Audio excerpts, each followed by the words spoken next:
Bismillahirrahmanirrahim.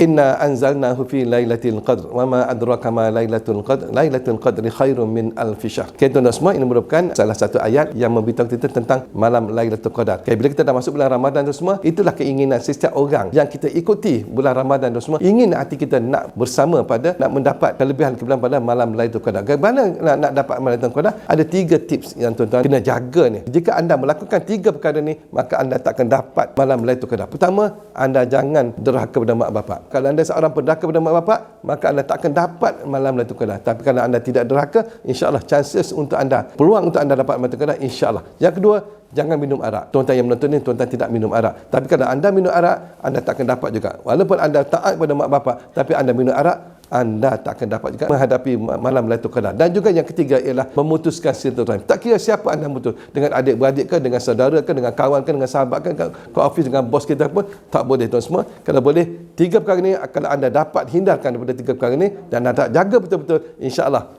Ustaz yakin anda akan dapat malam Lailatul Qadar. Walaupun malaikat tidak datang berjumpa dengan kita, sekurang-kurangnya ibadat kita pada malam itu Allah Taala akan ambil kira yang mana lebih baik daripada 1000 bulan. Khairun min alfi syahr, lebih baik daripada 1000 bulan, tuan semua. Insya-Allah. Kalau boleh yang baik, tuan-tuan tolong kongsikan kepada sahabat kita. Assalamualaikum warahmatullahi wabarakatuh.